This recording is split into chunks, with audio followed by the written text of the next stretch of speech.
The unemployment rate for recent college graduates just hit 41%. That means nearly half of people who spent six figures on a degree are working jobs that don't even require one, or not even the one that they applied for. And that's just the tip of the iceberg. Look, I'm not here to sugarcoat it. Gen Z is getting cooked by forces completely outside of our control. We're getting called lazy, entitled, soft, hard to work with. But in reality, we're the first generation in modern history that's economically worse off than our parents, and it's not because of lack of trying. Let me show you what's actually happening. Number one, the college degree scam. College tuition has skyrocketed over the past decade. Between 2000s and 2019, tuition for the average student rose 59%. Want to know how much wages increased for people with bachelor's degree over the same period of time? About 5%. After adjusting for inflation. You're paying $100,000 for an education that might land you a $60,000 job if you're lucky. The average student loan debt is around $39,000 per borrower. And here's the worst part. The unemployment rate for recent college grads ages 23 to 27 is about 4.59%. But when you look at underemployment, people working jobs that don't even require degrees or not the right one, it's around 41%.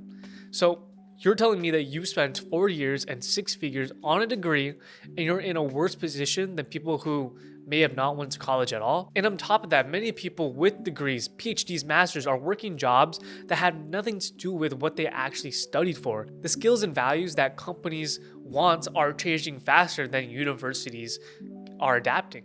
Number two, company loyalty is dead. Our parents' generation could work at the same company for 40 years and retire safely with a pension. That doesn't really exist anymore. Companies have zero loyalty. Layoffs are happening constantly. It feels like every single week I know a new friend who's just got laid off. US layoffs are expected to exceed 1 million in 2025. And about 950,000 of that million job cuts was from through September alone. The bottom line is profits. And if you don't believe me, I just want you to ask yourself, do you know someone who has been laid off this year? Again, me personally, I know like 6 of my friends who got laid off. And it's not just Gen Z. I know a lot of parents, I know a lot of family friends who also got put on the chopping block. It's happening across the board. There's no safety net anymore. There's no company loyalty. You can't build a life around just one job because earnings can shake up or there's a new autonomous robot that could take your job tomorrow. And number three, Gen Z isn't lazy. They're awake. Now, people call Gen Z lazy all the time. You see it on the news, you see it everywhere. Some of it is true. I know a lot of people who are lazy, but I know a lot that are not. They don't want to sacrifice 40 years of their best life for a company just to be free for the last 10 to 20 years while they're old and brittle. We've seen the game before. We've watched our parents grind for decades only to, again, laid off before retirements or just continue working because prices have gone up. And we've seen the promise about pension and social security. It's just not there anymore. So yeah, we're asking for raises up front. We're job hopping. We're not giving everything to a company that won't give anything to us, that won't stay loyal to us. Simon Sinek had actually a great talk about this, and he said that Gen Z didn't invent disloyalty. We learned it from the companies that were supposed to take care of us. Number four, the housing crisis. More young people are living at home more than ever. Now, me personally, I think that's a great thing. I moved back home and I think that's a great move, but nearly 60% of US adults aged from 25 to 34 live with their parents as of 2024. And that number is even higher in some regions, and it's not necessarily by choice. It's out of necessity. The national rent-to-income ratio is about 23.4% in 2025. But in major cities where the jobs actually are, it's way higher. You need to make six figures just to afford a one-bedroom apartment in most cities. If you're in New York, a 1x1 studio apartment. And buying a house, forget it. I know I have. I'm looking at Zillow right now and it makes me want to throw up.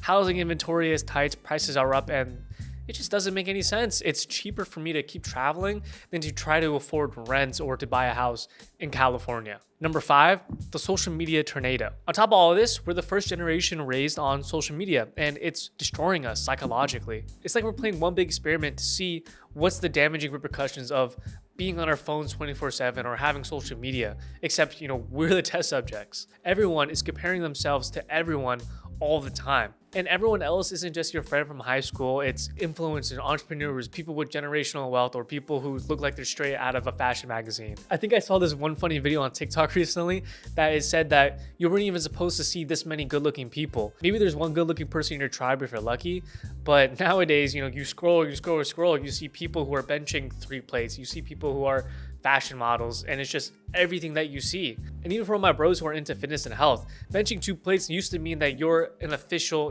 gym head, that you're super, super strong. Nowadays, that's like the barrier to entry. Success isn't about whether you're doing well, it's about whether you're doing better than the person next to you. Social media is making sure that you feel like you're never doing enough. Number 6, the loneliness epidemic. Studies show that Gen Z is the loneliest, most depressed, most anxious generation in history.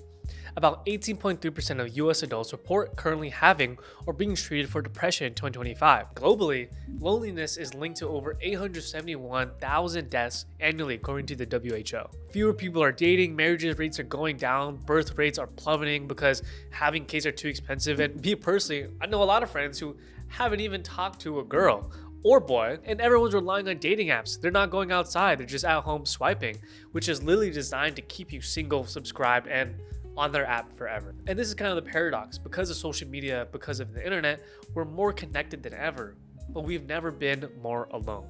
Number 7, even safe careers are screwed. Software engineering used to be, the golden ticket, the cream of the crop of jobs. 6-figure salaries out of college. Once you landed something, you have complete job security, respect, you've made it.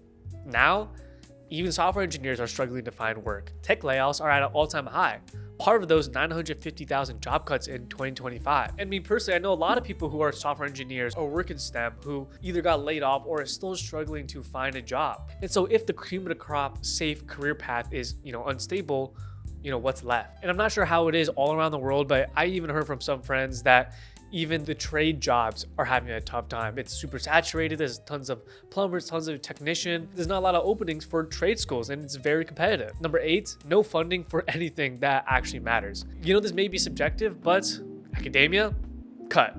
Healthcare, a mess. Research, underfunded, everything is just struggling. The systems that are supposed to support society and further our advancement of humanity are crumbling. And Gen Z who apply for these jobs or are trying to go into them are left holding the bag. Again, I know a lot of people are in healthcare or in STEM that just had all their funding cuts or just get laid off. Even if they're at a prestigious Ivy League school, it doesn't matter. Funding is cut. And here's the most frustrating part, which is kind of like a paradox.